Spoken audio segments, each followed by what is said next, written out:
Hello, everyone, and welcome back to our 30th episode of the Property Investment Australia podcast. I'm your co-host, Lachlan Vidler, and as always, I'm joined by my co-host, Will Sanchez. Will, mate, what is going on in your world at the moment? Oh, pretty good. Trying to get through the weather, raining a little bit, busy as terrible, well. isn't it? Yep, the economy giving us something to think about. What's going to happen over the next couple of weeks? That's pretty good. It's pretty good. Yeah, how about you? It's gone for me. I just took a really short trip, a few days over to LA.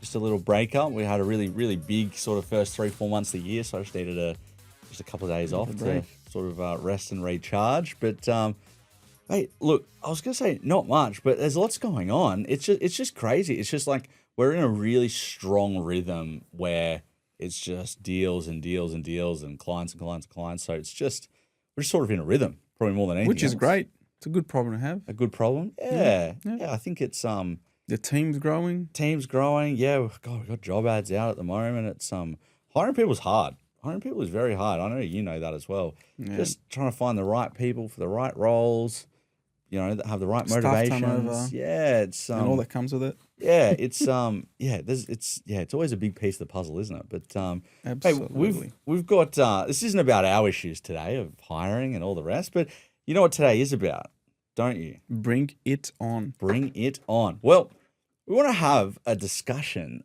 that is something that comes up very, very, very, very frequently. Yeah.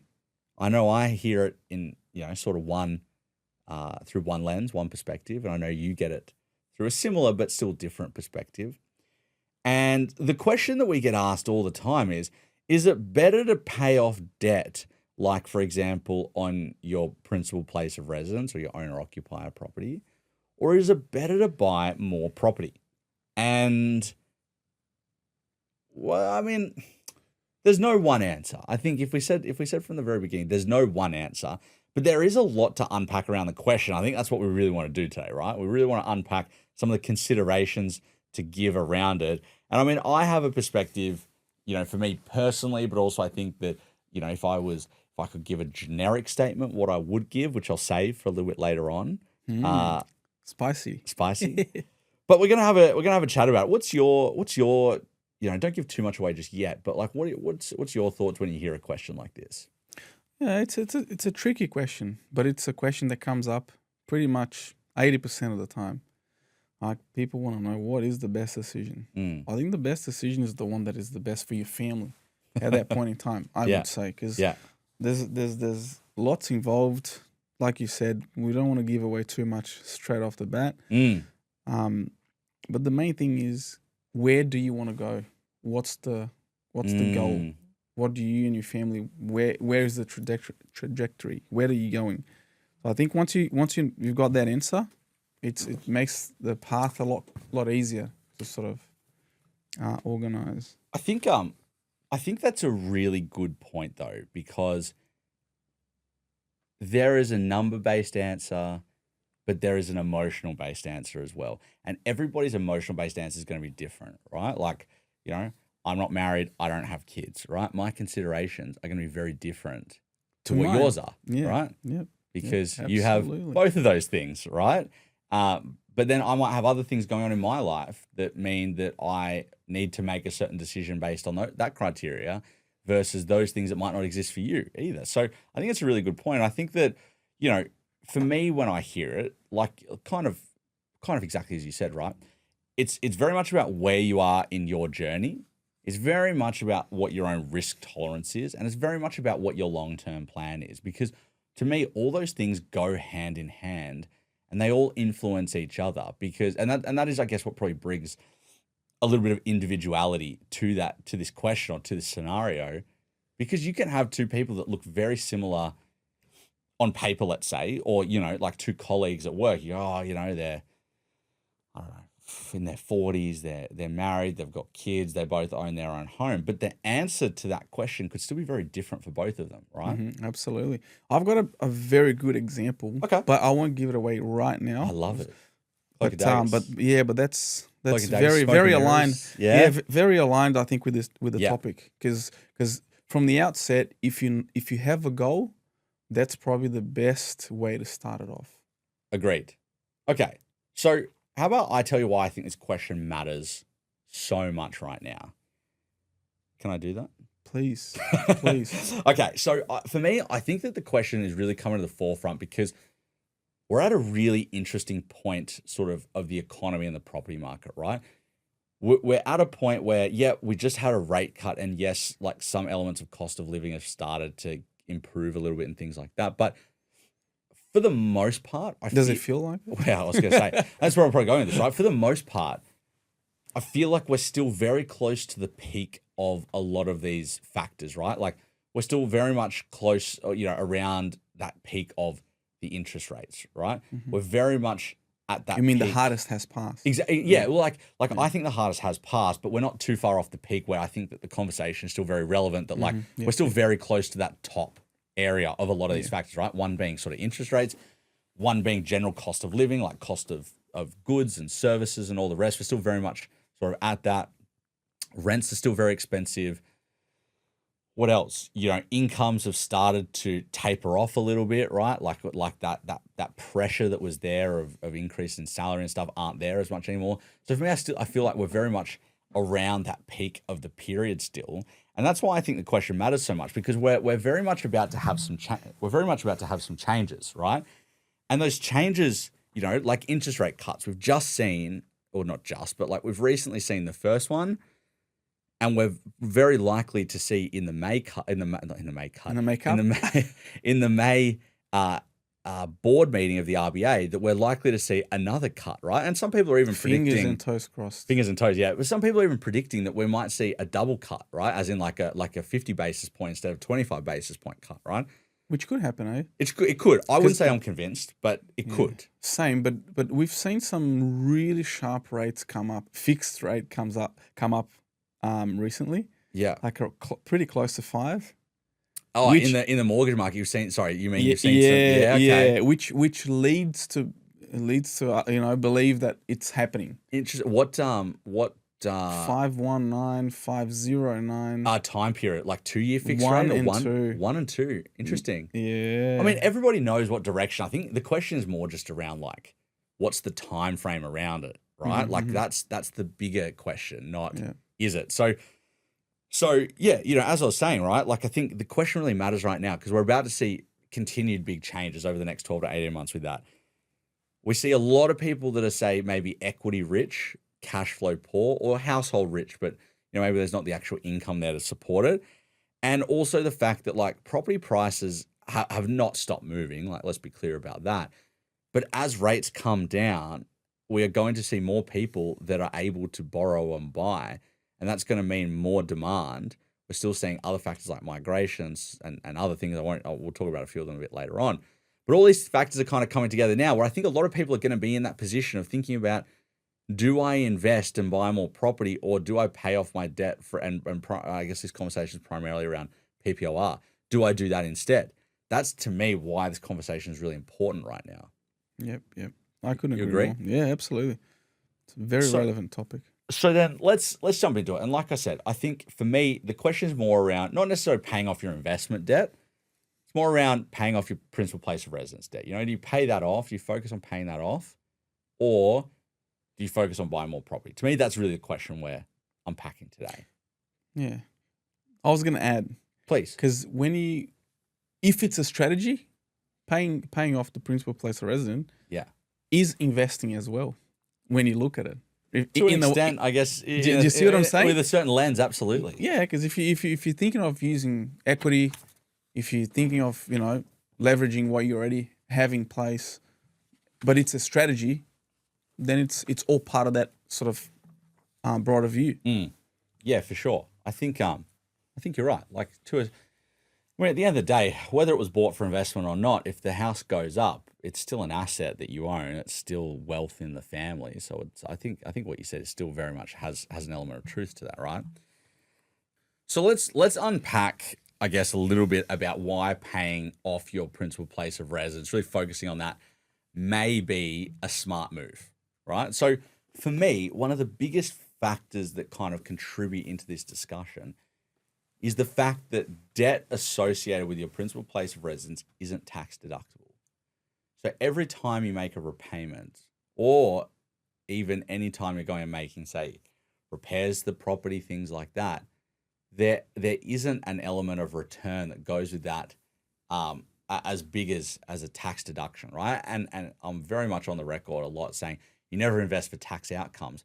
However, there's still a big difference when you're probably in a marginal tax bracket in the 30%, and you could be effectively writing down repayments of a third. Mm-hmm. You know, or I guess in this case, the fact that you aren't able to do that, right? Like it's a big hit. Big component, you know, absolutely. You're not going to go on. When you're talking about the investment equation, you're not going to invest for the tax outcomes, but it's a big factor, right? Mm-hmm. So for me, when I think about it, like that's a big handbrake on a lot of people, right? You're carrying this debt, and for a lot of people, that principal place of resident debt could be, for your average person, could be upwards of $1 million, right? No, especially in Sydney. Right? But even if you just talk generally around Australia, a lot of places are going to have the better part of $1 million worth of debt on them.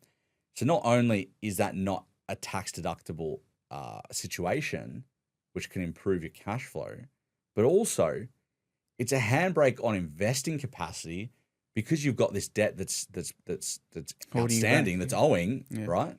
So for me, they're two really, really big factors that you may use or may want to consider as influences on paying it down.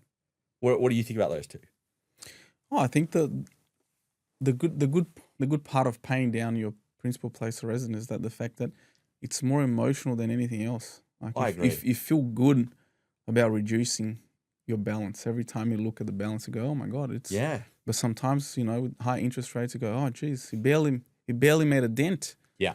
But yeah, I think that's more the positive around it, I would say. I think you're right. Like there for everyone who owns their own house or whatever it is, their own property, their principal place of residence. That was an emotional decision to go down that route. Yeah. Like at the end of the day, it was.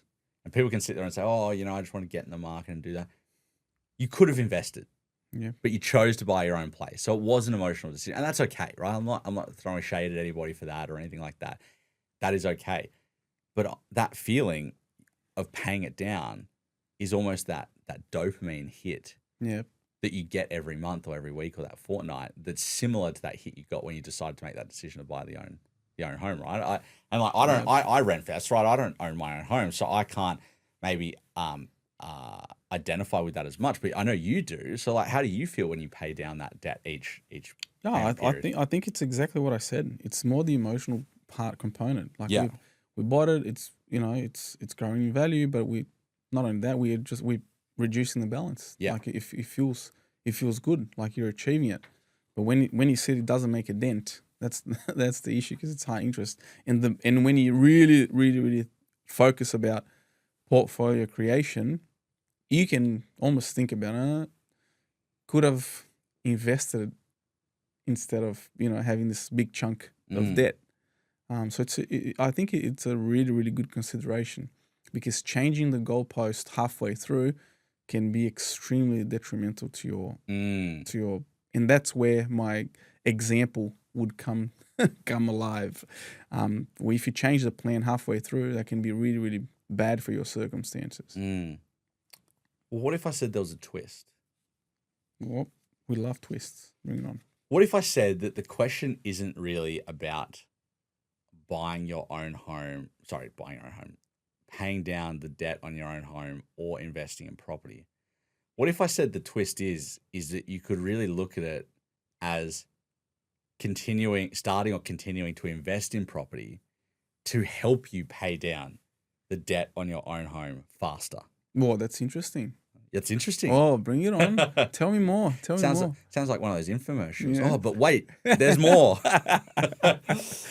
What if I said that though? What if I said that rather than thinking about it in that binary equation, right? Like you have X amount of dollars every week that you're saving or that you have as borrowing capacity, and you have to make a binary decision: either you're paying down the debt or you're buying property. What if I did say that wasn't the way to go about it? I would start straight away. Tell me Start straight- tell me how. Give me the instructions. Like I said, like the infomercials, right? I think that a lot of people get into a mindset where they really do believe it is that binary situation, right? It really is one versus the other, right? We have talked on this podcast plenty of times about the fact that, going back even maybe as small as 15 years ago, but definitely going back 20, 30, 40 years ago, a lot of people had the mindset of you must buy your own home and you must pay it off, and that is the only way to do it. And once you've done that, then you can look at investing and then you can look at other stuff, right? We've obviously had some shifts since then and we've talked a lot about it. But what a lot of people don't realize is that by investing in property, if one of your ultimate long-term strategic goals is to pay off your principal place of residence, investing in property, I can almost guarantee if you do it properly, is going to help you to pay it off faster. That sounds juicy. Juicy, hey? Yeah, tell me. Juicy. Well, here's the situation, right? Here's the reality, right? When you're buying an investment property, that debt, is tax deductible, right? That rent is going to help you to cover your costs. So for the most part, if you invest smartly, most of your costs associated with owning that property are going to be covered by the tenant, right? And we're at a time right now where ownership costs are higher, like you've got interest rates that are higher than they have been. Other bills and associated things are higher. So a lot of people, I'd say most people, especially if you're buying are going to be out of pocket, right? There's no two ways about it, especially if you use equity to do it. Yeah. But it's still probably a better out of pocket than your own home, right? Because you've got nothing coming in. You've got no rent. You're paying the mortgage yourself. You're paying all the bills. There's no tax deductibility. You're far more out of pocket with your own home than you are with an investment property, right? So if you're out of pocket on an investment property, 10 grand a year, let's say, compared to maybe 30 or 40 grand a year on your own home, different scenario, right? But I guess here's the kicker. If you utilize your investment portfolio and you build it out, you can use that to then pay down that debt, right? And I'll give you an example, right? We actually have one client, a couple in this boat, right? So I'm going to call them James and Sarah. That is not their real names, but I just want to refer to them as James and Sarah, right? James and Sarah were they still are. They're in their sort of mid to late 30s, right? They took the approach. They came from a background where their family really kind of instilled into them, buy the family home, settle down, do that first, right? And now that they're working with us, they very much wish they didn't take that route. Of course, they're happy with their home, but one of the factors for them was that they don't actually think that's going to be their forever home anymore. So they feel like they kind of wasted some almost money and opportunity by buying the principal place of residence that wasn't going to be the one that they are going to settle into. Mm-hmm. And at the time, they said they kind of knew that was the case, but they didn't really know anything else. So that was one factor for them. So, they're now moving between owner occupiers. There's a bit of an opportunity cost there. But they actually listened to this podcast. They listened to this podcast and that was how they came to us, right? They have good on them. Yeah. So they have about I've got my notes here. I've written down about sort of 550, 600 left on their principal place of residence mortgage. I think it's a little bit less now. I think it's maybe 500 to 550 because they have been trying to pay it off quite aggressively. Mm-hmm. But when they came to us, they wanted a plan, right? Like as we do for everyone, we build out a strategic portfolio plan for them. And they said that for them, their big goal over the next 10 to 15 years was they want to pay out their principal place of residence. And they did say, we are going to upgrade, so we have to take that into account. But for now, we don't know when, we don't know what that's going to look like. So let's just focus on paying off what we do have here, right? So the reality is for them, they've got 500K of debt outstanding, right? They are not huge high income earners. I think they've got a household income of about 250,000, which sounds like a lot, but these days, as you'd know, it's not a lot, right? For them, over the next 10 years, if they go and try and pay it down just with their after-tax income, all the rest, they're going to be lucky to knock, I reckon they'll be lucky to knock 150K off it, realistically. right? Yeah. However, they do have some excess borrowing capacity, right? And one of them is expected. One of them is in a profession that is not a high income earner yet, but they expect over probably the next 5 years they will get there. That there's some good upside, right? Basically to the point where over the next 10 years, we expect we could probably buy about 3 more properties for them, right? And for everyone listening, we're not doing those by 10 properties in 10 years types of setups. 3 properties in 10 years, right? Like you think you're buying a property every 3 to 4 years at that rate, right? Sensible plan. Think about how long 3 to 4 years really takes to go by. Like I know for a lot of us, we sit there and go, God, 3 years ago feels like it was yesterday. But when you're in the run of it, it can feel a bit slow sometimes, right? So anyway, getting back to the story. So they're going to buy those properties. We're going to try and buy 2 quite aggressively, right? So, they've got to be smart with their lender choice. They already had a broker. That's why I couldn't send them over your way, right? They already had their broker, right? I like James and Sarah already. You like James and Sarah, right? But like at the end of the day, right, 250K household income, there's going to be some increases. Like there's the better part of about a 1.5 mil worth of total borrowing, right? About 500 is taken out with their principal place of residence. They're going to have to look at some alternate lenders, some non-bank lenders and things like that. But we're pretty confident that we're still going to have about $1 million of borrowing left over for them, right? And they've got some cash savings. Their parents are helping them out and that sort of thing. So, there's certain aspects of the situation. However, for them, like I said, the plan is we really want to try and pay out what's left on a PPOR over the next 10 years, right? But if they just paid dollar for dollar, 150 probably is the max they're going to do, right? So through the portfolio strategy we've built for them, and we've already executed, we've already bought 1 property. We're actually onto the second. We're already looking for the second right now. We bought the first property about 12 months ago. The plan for them is the fact that we're going to buy 3. And as we get towards that 10-year mark, we're actually going to sell 2 of them, right? We're going to sell 2 of them. Ideally, only 1 if we have to, but likely 2 of them by the time we take into account tax and growth and all the rest. We've bought 1 property now. We bought it for about, I think it was $550, and we've already had it valued at about $625, something like that, $630. So really strong performance in 12 months, right? And we're looking for the second one now. So what we're basically expecting is that at that 10-year mark, property 1 will be worth probably around $1 million. Property 2 is going to be worth probably around $850, $900, right? So overall, and they are going interest only because they don't really want to have any more out of pocket than they need. Overall, when we get to the end of this scenario, they are going to have probably the better part of, what would you call it, $800K, $900K worth of equity sitting there, right? Now, once you take all the costs out of it, sales costs, CGT, basically all the rest of it, paying out the debt, all the rest of it, we're expecting that they're probably going to have maybe around 600, 700K of capital remaining, right? Of gain, net proceeds, basically net proceeds. That's the word I'm looking for, right? So in 10 years, they're going to be able to pay it out. They're going to be able to pay out the rest of their owner occupier, and they're going to be in their, sort of mid to late 40s. Could they have done that by just paying with their after tax income? Yeah, impossible. No way. Yeah. Right? Yeah. No chance in hell. Yeah. So for these guys, they're living proof of how it doesn't have to be one or the other, right? If you invest and you build a portfolio, you can use that to help to pay off your debt, right? Now for them, like I said, if we only have to sell 1, that's great. We're only going to do that. But we're probably going to have to sell 2. 2 is going to more than be sufficient for that.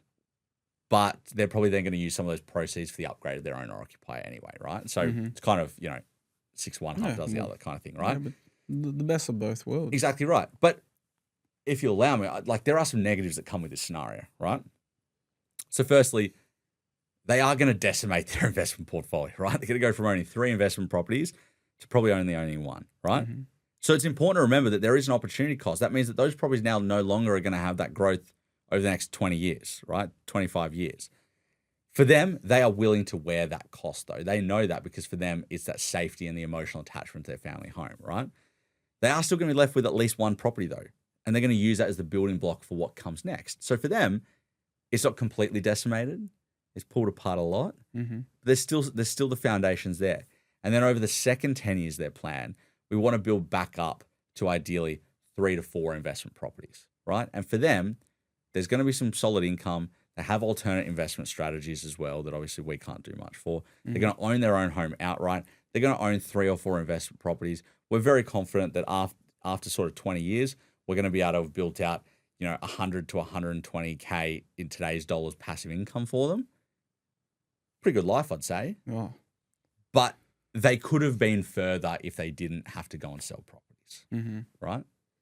But as we said at the start, it's all about your current situation, it's all about your strategy the twist, isn't it? The twists, right?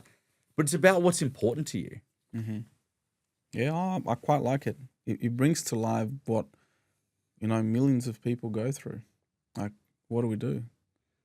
I couldn't agree more, right? Yeah, it's really, really good. How many people do you see that come through your doors where they have dormant equity, for example, sitting in their own home, or cash sitting in an offset that's, it's offsetting that debt, and that's great, but it could be getting used more effectively. Like it's offsetting 5-6% interest, but could it be in a property generating 15 to 20% leverage returns? Yeah. Great point.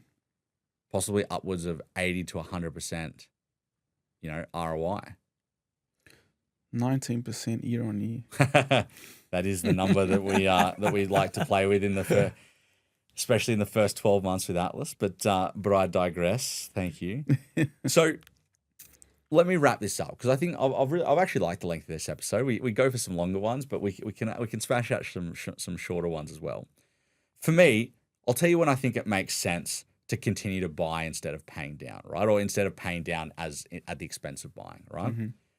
If you're in the early to mid stages, I think it's an absolute no-brainer, right? I think if you're in your 30s or 40s, or definitely 20s, but probably more appropriately your 30s or your 40s, I think it's a no-brainer, right? I think it's an absolute no-brainer. You're either at the peak or before the peak of your earning potential. Your borrowing capacity is probably at some of the best it's ever going to be.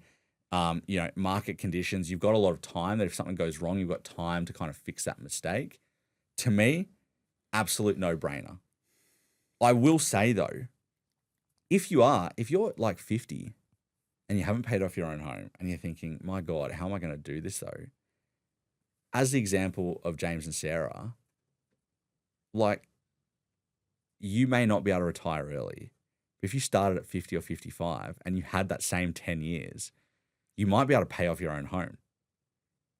And that might be a better scenario. You might not be able to generate a passive income out of property. You might not be able to be left with a portfolio. But if the question is, I'm carrying an owner-occupier debt until I'm 75, 80, like if you started around your mid to late 40s or early 50s to buy your owner-occupier, and you're going, how am I going to do it? I don't want to be paying this off till my mid to late 70s or 80s. 10 years, exactly the same scenario as James and Sarah, buying 1 or 2 properties, being able to sell them down to pay out your debt. You're not left with a portfolio, but you now own your own home outright. And maybe you are 60 or 65. I've got one at the moment. You got one at the moment. You can tell a story in a sec. But you know what I mean? Like, they'll know it's them. But you know what I mean? Like, you're not going to have that portfolio, but you've just been able to move yourself from still paying off your owner occupier at 75, still having to work at 75 because you've got repayments and things like that to go, to you're now paid off in your 60s to 65. Is that not a 10x better scenario for a lot of people? Oh, absolutely. So to me, that's when it makes sense. And the reason why it works is you're leveraging your returns.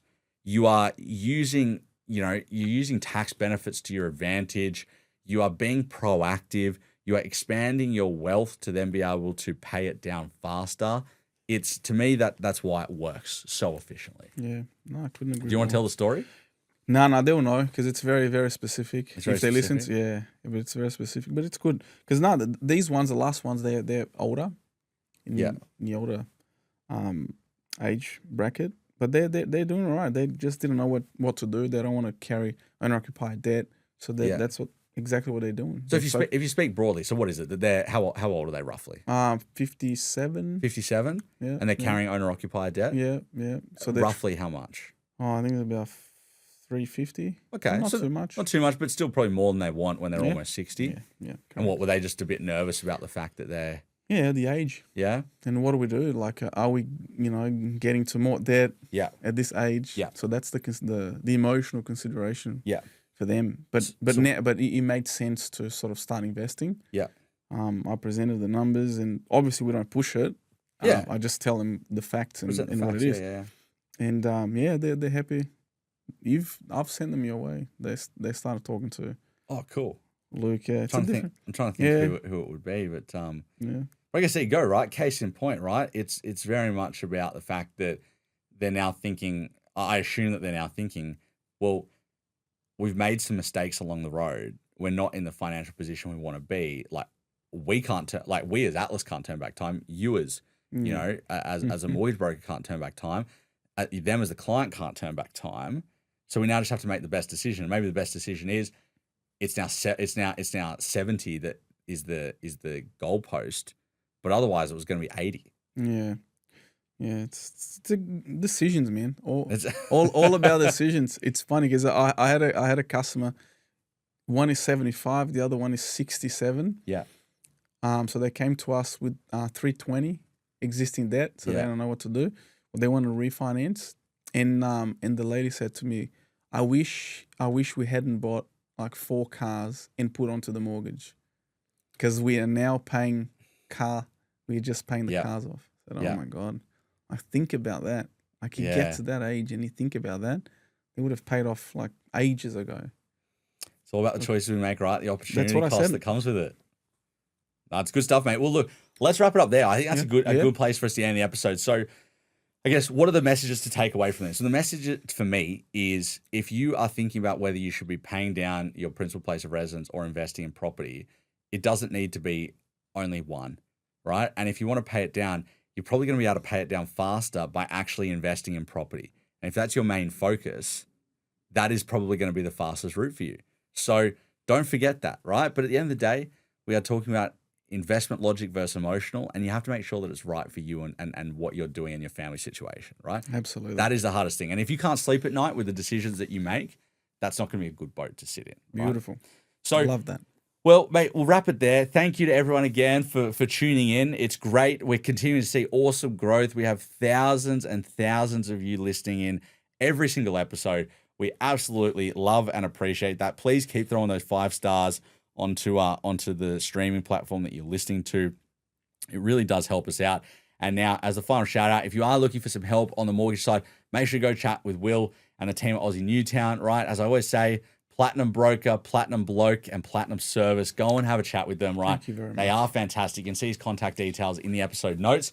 And if you are looking to start or grow your portfolio, right? If you are thinking about that decision of, do we pay down the debt or do we go and start investing to help pay it down faster? Come and have a chat with myself and the team at Atlas Property Group. You can get us on atlaspropertygroup.com.au. We are seeing the market heat up. You do not want to wait. That is not me trying to sell you or anything of that nature. It is just the simple reality.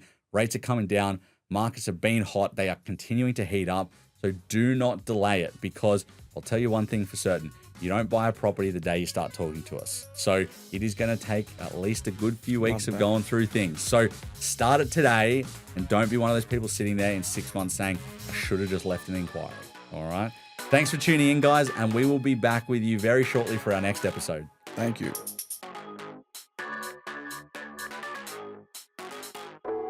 This is a Piccolo podcast production.